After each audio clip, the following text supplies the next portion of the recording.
proceed to the next topic. Partnership is the third form of organization. Before this, we have already discussed about the sole proprietorship, जिसमें एक owner रहता है, and the joint Hindu family business, or you can say the Hindu undivided family business, जिसमें कर्ता control करता है सारी चीज़ों को.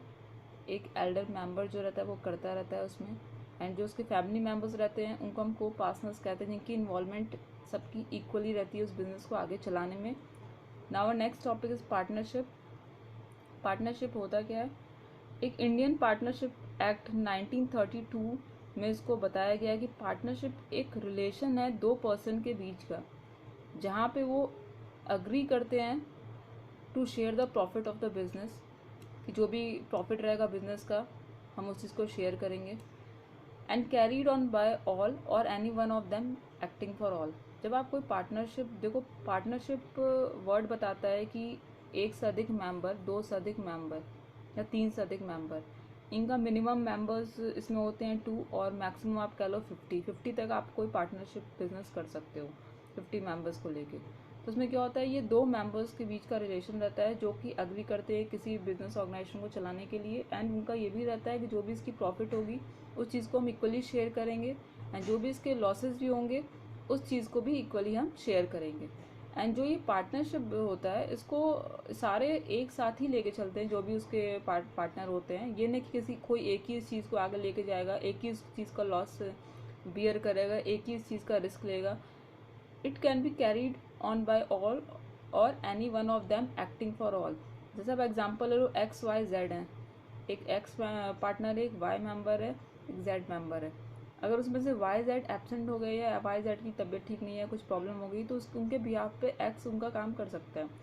बट जो वो काम कर चुका है, हो सकता है कि एक्स की तबीयत ठीक ना हो, एक्स मेंटली फिट ना हो, या उससे कुछ उसको कुछ इलनेस की प्रॉब्लम हो, कोई भी दिक्कत हो या कुछ इशू हो गया हो, तो उनके बिहाफ पे वाई जेड भी काम कर सकते हैं.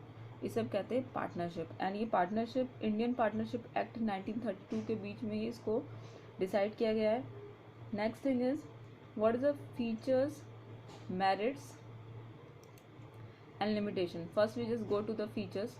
फीचर्स क्या होता है? Same thing we have to do in this also. We can take the merits and limitation from the features also. हम मेरिट्स एंड लिमिटेशन को फीचर्स में से भी ले सकते हैं. First one it is given here, it is govern by the Indian partnership act 1932 has existence the with legal agreement governing relationship sharing of profit and losses. It means what? It is governed by the Indian Partnership Act 1932. ये तो मैंने आपको already समझा रखा है कि ये जो पार्टनरशिप है एक इंडियन पार्टनरशिप के एक्ट के अंदर 1932 में इस चीज़ को ऑलरेडी एग्जिस्टेंस में ला दिया गया था एक लीगल एग्रीमेंट के थ्रू, कि जो भी रिलेशनशिप रहेंगे पार्टनर्स के अंदर वो अपने प्रॉफिट एंड लॉस दोनों को ही शेयर करेंगे. ये जस्ट अ फॉर्मेलिटी, ये एक सिर्फ एग्रीमेंट माना जाता है इसको. Next thing is a partners of firm have unlimited liability. Partners are jointly liable to repay the debts contribute in the proportion of shares. देखो सोल प्रोप्राइटरशिप में भी क्या था कि आपका अनलिमिटेड लाइबिलिटी था, उसको अपने सारे पर्सनल असेट्स को भी सेल करना पड़ता था. आपका सेम चीज़ पार्टनर्स में भी है. पार्टनर्स के भी अनलिमिटेड लाइबिलिटी होते हैं. अगर एक पार्टनर्स लायबल हुआ पे करने को, दूसरा लायबल नहीं हुआ पे करने को, तो वो अपना पर्सनल असेट्स को भी सेल कर सकता है, उस सारे डेट्स को, उस लोन्स को पे करने में, उसका पेमेंट करने के लिए रिपे कर सकता है अपने पर्सनल असेट्स के भी through. Next thing is Indian contract act के थ्रू कहा गया कि partnership is a relation with substance between person who have agreed to combine their property, labour और skill in some business and to share the profit there from between them. देखो ये अपनी property को भी share कर सकते हैं, ये इनके भी डिपेंड करता है. ये अपने स्किल्ड को भी शेयर कर सकते हैं, कोई भी चीज़ अपनी शेयर कर सकते हैं, क्योंकि ये पार्टनरशिप एक्ट के थ्रू है. अब इन लोगों में जो एग्रीमेंट होता है, किस चीज़ को लेकर एग्रीमेंट होता है, क्या रीज़न रहते हैं, कैसा होता है, वो तो इन पे डिपेंड करता है. तो पार्टनरशिप आपस में एग्रीमेंट कर लेते हैं कि ये चीज़ हम लोग को करनी है, और जो भी चीज़ होगा हम लोग को आपस में इक्वली उस चीज़ को शेयर करनी है, चाहे वो 2 मेंबर हो या 3 मेंबर हो या मैक्सिमम 15 मेंबर्स हो. Third one is reward comes in the form of profits which are shared by the partners in an agreed ratio. However, they also share losses in the same ratio. जब कोई reward किसी चीज़ का reward मिलता है तब भी, profit के through जब आपको किसी चीज़ का रिवॉर्ड मिलता है तब भी आप पार्टनर में शेयर करोगे एक एग्रीड रेशियो पे। एंड अगर उस चीज़ का लॉस भी होता है तब भी एक रेशियो पे आप उस चीज़ को शेयर करोगे equally. Next thing is partners with mutual consent share responsibility of decision making and day to day control of activities. Partners में mutual consent share responsibility decision, देखो क्या है, पार्टनर्स जो है वो एक दूसरे से कनेक्ट रहते हैं, उनके जो भी डिसीजन रहते हैं वो एक दूसरे को मिल के डिसीजन लेते हैं कि ऐसे चलाना है ऐसे चलाना है, तो उनमें कोई ऐसी दिक्कत नहीं होती है। उस चीज़ को वो कैरी ऑन करते हैं एक रिस्पॉन्सिबिलिटी के साथ, एक जिम्मेदारी के साथ। जो भी डिसीजन मेकिंग है, जो भी डे टू डे एक्टिविटीज़ है, उसको हम एक शेयर करेंगे और उस चीज़ को कैरी ऑन करेंगे। Next thing is lack of continuity due to death retirement. Lack of continuity due to death retirement insolvency और insanity of partner can bring partners to end. अब देखो क्या है, रिस्क भी बेयर करते हैं, प्रॉफिट भी बेयर करते हैं, बट एक चीज़ में ये चीज़ दिया है कि जो कंटिन्यूटी होती है, किसी एक पार्टनर की अगर डेथ हो जाती है, रिटायरमेंट हो जाती है उसकी, तो एक बिज़नेस को ये एंड पोजीशन पे ला देता है। बट अगर जो जैसे XYZ में से X की तबीयत ठीक नहीं है, या सो कोई ऐसा काम किया हो, इम्प्रिजनमेंट का वर्क किया हो जिससे उसको पुलिस ले गई हो, या कुछ भी ऐसा इशू हुआ, तो सब लोग कहते हैं चलो बिज़नेस बंद कर देते हैं। बट ऐसा नहीं है कि आप बिज़नेस बंद ही कर दो। आपको अगर आपको डिज़ायर है आपके अंदर, आपको चाहत है कि आप उस चीज़ को कैरी ऑन करो, तो आप अलग से दूसरे थर्ड पर्सन से एग्रीमेंट करके अपने बिजनेस को कैरी ऑन कर सकते हो। Next thing is with minimum 2 partner partnership can be form. देखो मिनिमम मैक्सिमम मैंने बताया कि मिनिमम 2 पार्टनर्स होते हैं, मैक्सिमम 50 होते हैं। Next one is business carried on by all और any one of the partner acting for all. ये भी मैंने एक्सप्लेन किया था कि बिजनेस जो है वो तो सब, जो जितने पार्टनर्स होते हैं वो कैरी करते हैं सारी चीज़ को, but any one of the partner acting for all, एक पार्टनर 2 पार्टनर के लिए काम कर सकता है, वो 2 पार्टनर एक पार्टनर के लिए काम कर सकते हैं, सारे मिल के करते हैं, इसको पार्टनरशिप कहते हैं। इसमें कोई ये नहीं कि तुमने मेरा काम कर दिया तो मैं तुम्हारा नहीं करूँगा। ये सारे लायबल होते हैं कि एक दूसरे को हर चीज़ में सपोर्ट करें, और एक पार्टनर दूसरे के लिए काम करता है और उसके करे काम के लिए वो भी लायबल होता है। Next thing, come to the next one, it is given here merits. What is the merits? Partnership can be formed easily by an agreement between partner into a place to carry out business and share risk। देखो partnership can be form easily by an agreement. देखो इसमें कोई ऐसा कुछ government का rule regulation नहीं होता है, ये पार्टनरशिप के आपस की एग्रीमेंट की बात होती है। उनको बिजनेस कंटिन्यू करना है, क्या करना है, रिस्क का जो भी उनका प्रोसेस है, easily by an agreement between the partner आपस में इस चीज़ को डिसाइड कर सकते हैं कि कैसे कैरी ऑन करना है बिजनेस को, कैसे इसका रिस्क शेयर करना है, क्या चीज़ें हो सकती हैं। तो ease of formation and closure भी से कहा गया है। Partnership form can be formed easily. आप बहुत ही अच्छे वे में इस चीज़ को फॉर्म कर सकते हो पार्टनरशिप को बिना किसी इशू के, but by putting an agreement between the prospective partners into place where by they agree to carry out the business of the form share risk. मतलब आप तभी बिजनेस को कैरी ऑन कर सकते हो कि जब पार्टनर को तैयार है कि ठीक है भाई, अब जो भी प्रॉफिट होने वाला है उसको ही मैं इक्वली लूँगा, तो मैं लॉस भी इक्वली सफ़र करूँगा, लॉस से भी इक्वली सफ़र करूँगा, लॉस को भी इक्वली अपने पास लूँगा कि अगर तुम्हें भी उतना लॉस हो रहा है तो मैं भी उससे कुछ अमाउंट दे दूँ, बट वो अमाउंट तुम्हारे बराबर ही हो। कि तुमने अगर 10,000 पे किया किसी लॉस के लिए और हम लोग का डेट 20,000 का, तो मैं भी 10,000 उसमें इक्वली उस लॉस को पूरा करने में तुम्हारी मदद करूँगा। और ऐसा कुछ नहीं है कि एक ही पार्टनर को सारी चीज़ें पे करनी है। ये एग्रीमेंट क्यों कहा गया है? ये एग्रीमेंट के अंदर बहुत सारी चीज़ें आती हैं।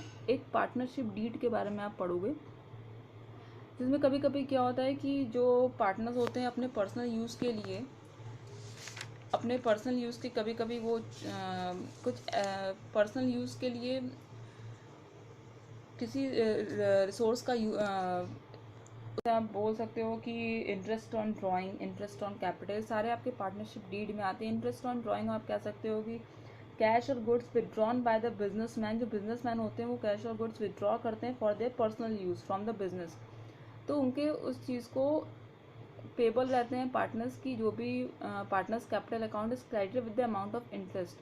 तो जो उनका पार्टनर्स कैपिटल अकाउंट होता है उसमें वो अमाउंट इंटरेस्ट का क्रेडिटेड हो जाता है। But in case of loss no interest will be allowed on capital. अगर बस लॉस चल रहा है तो आप कोई भी इंटरेस्ट कैपिटल पे नहीं दे सकते हो। Next thing is partners can oversee different function according to their expertise. Means what? Partnership में क्या है कि can oversee different function means what? Oversee different function means what? कि अपने एक्सपर्टाइज के थ्रू वो कोई भी ओवरसी फंक्शन है उनके, उस चीज़ को देख सकते हैं. इसकी बैटरी लो हो गई थी, sorry for this. Now come to the next one. Partners can oversee different function according to their expertise. It means what? जो पार्टनरशिप होते हैं, ज़रूरी नहीं कि सारे लोग हर चीज़ में एक्सपर्ट ही हों. तो partners can oversee different function according to their areas of expertise. मतलब कोई अगर फाइनेंसिंग के फील्ड में एक्सपर्ट है तो उसको फाइनेंशियल के वर्क दिए जाते हैं. जो सारे एक्टिविटीज़ हैं, या कोई प्रोडक्शन के वर्क में वो ज़्यादा एक्सपर्ट है तो उसको उस चीज़ के लिए दिया जाता है. कोई मैनेजमेंट को अच्छे तरीके से चला सकता है तो उसको उसकी जिम्मेदारी दी जाती है. तो मैनेजमेंट को अच्छे से डिसीजन बता सकते हो, अपना अच्छे एक डायरेक्टिव वे में लेके जा सकते हो. Because an individual is not force to handle different activities. आप किसी एक पर्सन को फोर्स नहीं कर सकते हो कि जिसमें वो उसको ना आता हो और आप कह दो कि तुम्हें यही चीज़ करना है, जबकि वो उसमें एक्सपर्ट ना हो. तो किसी भी बिजनेस को चलाने के लिए एक्सपर्टाइज की नीड बहुत ज़रूरत होती है. जैसे कि आप एग्जांपल ले लो कि किसी का मैथ्स बहुत अच्छा रहता है, किसी का साइंस बहुत अच्छा रहता है, बट आप साइंस वाले को ये नहीं कर सकते हो कि तुमको मैथ्स आना चाहिए या तुम बहुत एक्सपर्ट हो. बट वो साइंस वाले को कॉन्फिडेंट रहता है कि मैं साइंस अच्छे से पढ़ा सकता हूँ, तो मैं इस चीज़ को बच्चों पे पकड़ बना सकता हूँ. बट वैसे ही पार्टनरशिप में भी होता है कि जिसकी जिस फील्ड में अच्छी नॉलेज हो उसको वही काम उसके अकॉर्डिंग दिया जाता है. नेक्स्ट थिंग इज़ ये सारी चीज़ें जो भी डिसीजन होते हैं वो मिल के लेते हैं, किसको कौन से फील्ड में काम देना है, कैसे चलाना है बिजनेस, क्या इशू है. Next thing is the capital is contributed by number of partner. देखो, in partnership the capital is contributed by number of partner means what? This make its possible to raise larger amount of funds as compare to sole proprietorship. देखो, ये एक तरीके से इस चीज़ को possible बनाता है कि आप लार्जर अमाउंट ऑफ फंड्स को रेज कर सकते हो as comparison to the sole proprietorship and undertake additional operation when needed. आप कोई भी फिर आगे कुछ अपना बिजनेस में चाहते हो, कोई चीज़ ऑपरेट करना, तो आप लायबल रहोगे उस चीज़ को करने के लिए अपनी ज़रूरत के हिसाब से. Next thing is reducing an anxiety burden and stress on partner. Risk is reduce by sharing between partner. देखो, कोई भी रिस्क रहती है, कोई भी प्रॉब्लम रहती है, अगर हम उसे पार्टनर्स में शेयर करेंगे तो हमारा एक बर्डन, एक स्ट्रेस हमारी कम हो जाती है.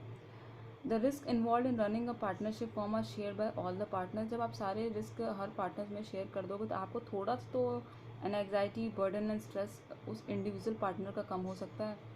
Next thing is a partner's firm is not legally required to publish its accounts and submit its reports, hence it is able to maintain confidentiality of information relating to its operation.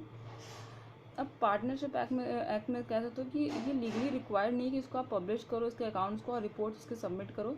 ये understood रहता है partnership में कि और वो कि इसके reports किसको देना है, कैसे क्या करना है, एंड कॉन्फिडेंशियलिटी उस चीज़ को मेंटेन करके वो रखते हैं कि कोई भी इंफॉर्मेशन रिलेटेड हो बिजनेस से, उस चीज़ को कैसे मेंटेन करना है, कैसे उस चीज़ को हैंडल करना है.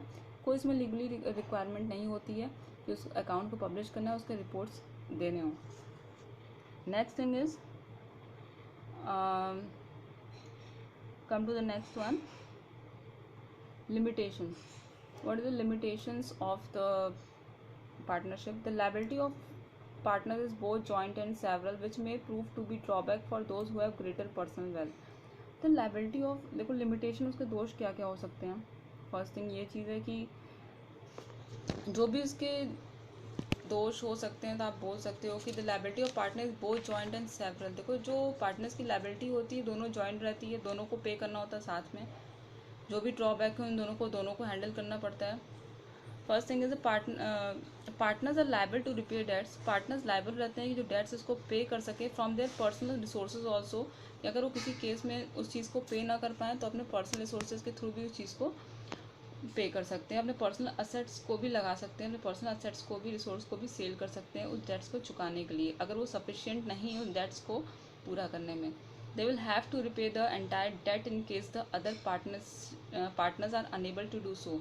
अगर उसके 3 पार्टनर हैं, उसमें से एक पार्टनर उस चीज़ को पे नहीं कर पा रहा, अनेबल टू पे दैट डेट्स, तो जो 2 पार्टनर हैं उस चीज़ को पे करके उस चीज़ को पूरा कर सकते हैं. और डेट से दूर हो सकते हैं। Next thing is partnership firms faces problem in expansion beyond a certain size as capital investment is not sufficient to support large scale operation। पहले तो लाइन ये देखो कि partnership firms face problem in expansion beyond a certain size as capital investment। it means what कि there is a restriction on the members of partners and their contribution in terms of capital investment is usually not sufficient। देखो पहले तो है कि partnership पे एक restriction रहता है कि इतने ही पार्टनर मेंबर्स होने चाहिए एक पार्टनरशिप फॉर्म में। दूसरी चीज़ ये कि वो उतना कंट्रीब्यूट नहीं कर पाते हैं कैपिटल कि वो इन्वेस्ट कर सकें। Is usually not sufficient to support large scale business operation. जो जिनके पास अधिक पैसे हैं, जो बड़े लेवल पे बिजनेस करते हैं, तो उनके पास रिसोर्सेज भी अधिक होंगे, वो लायबल भी रहेंगे कि अपने बिजनेस को और लार्ज स्केल पे ऑपरेट कर सकें। बट एक पार्टनरशिप फॉर्म में क्या होता है कि एक तो मेंबर्स का रेस्ट्रिक्शन रहता है। दूसरी चीज़ ये जो भी कंट्रीब्यूशन करते हैं तो इनके पास इतना नहीं होता है कि उस चीज़ को वो इन्वेस्ट करके एक बिज़नेस को एक्सपेंड कर दें। But because of sufficient usually not sufficient to support large scale business operation, तो वो एक लार्ज स्केल बिजनेस पे उस ऑपरेशन को नहीं कर सकते हैं। Next thing is lack of continuity due to death, retirement, insolvency और insanity of partner can bring partnership to end. Lack of continuity, lack का मैंने मतलब ऑलरेडी बता रखा था कि लैक मतलब होता क्या है, कमी। अगर किसी के डेथ से, किसी के रिटायरमेंट से अगर आपका बिजनेस कंटिन्यू नहीं हो पाया तो आप क्या करोगे। इंसॉल्वेंसी और insanity of partner can bring partnership to end. अगर किसी की डेथ हो गई, किसी की रिटायरमेंट हो गया, इंसॉल्वेंट हो गया वो बंदा, या इंसैनिटी की प्रॉब्लम है, कुछ भी चीज़ है उसको, तो क्या होगा, बिजनेस का द एंड हो जाएगा, वो बिजनेस वहीं पे स्टॉप हो जाएगा। बट वो बात अलग है, कोई अगर दूसरा एग्रीमेंट करके उस चीज़ को आगे बढ़ाना चाहता है तो बढ़ा सकता है। बट कुछ सब लोग ऐसे नहीं होते हैं। कभी कभी क्या होता है, किसी 2-3 पार्टनर, उसमें 2 की डेथ हो गई तो एक अकेला बिजनेस नहीं चलाना चाहे, कहेगा मैंने इतना ऑलरेडी पैसा लगा रखा है, अब मैं दूसरा एग्रीमेंट करके किसी और बंदे के साथ कैरी ऑन नहीं कर सकता। बट जिसको चाहत रहती है, उसको डिज़ायर रहता है कि मैं आगे चल के इस चीज़ को कंटिन्यू कर सकता हूँ किसी और से एग्रीमेंट के थ्रू, तो वो उस पर डिपेंड है। Next thing is difficult for any member of the public to ascertain the true financial status of a partnership firm। देखो जो भी इसमें क्या लैक ऑफ पब्लिक कॉन्फिडेंस रहता है इसमें। A partnership firm is not legally required to publish its financial reports. मतलब partnership firm इतना लीगली उस चीज़ की रिक्वायरमेंट उसको नहीं रहती है कि वो फाइनेंशियल रिपोर्ट्स को पब्लिश करे और make other related information publicly उस चीज़ को इन्फॉर्मेशन को पब्लिश करे, या जो भी उसके फाइनेंशियल रिपोर्ट्स हैं उस चीज़ को पब्लिश करे। कोई लीगली रिक्वायरमेंट इसमें नहीं होती है। It is therefore difficult for any member, इसलिए बहुत ही डिफ़िकल्ट होता है किसी मेंबर के लिए of the public to ascertain the true financial status of partnership firm, कि हमारा मेन फाइनेंशियल पोजीशन हमारे पार्टनरशिप फर्म का है क्या। Because difficult for any member of the public to ascertain the true financial status of a partnership firm क्यों होता है, क्योंकि lack of public confidence. It is not legally required to publish its financial reports or make other related information publicly. It is therefore difficult to any member, ये किसी member का difficult हो जाता है कि वो एक partnership firm का financial status बता सके। Okay, these are the meaning of partnership, features, merits and limitation. In the next lecture we will just discuss about the types of partners. Types of partners कितने होते हैं, partners के types कौन कौन से होते हैं, तो will just discuss about in the next chapter. Active partner, sleeping partner, secret partner, nominal partner, partner by steeple, partner by holding out, ये सारी चीज़ हम लोग नेक्स्ट लेक्चर में अपने पढ़ेंगे। Okay, in lecture 4 we will just study about the types of partner. This is the main heading of this chapter. Types of partner बहुत ही important है इस चैप्टर का, क्योंकि ये एग्ज़ाम में मैक्सिमम पूछे जाते हैं। Okay, so thank you class for today.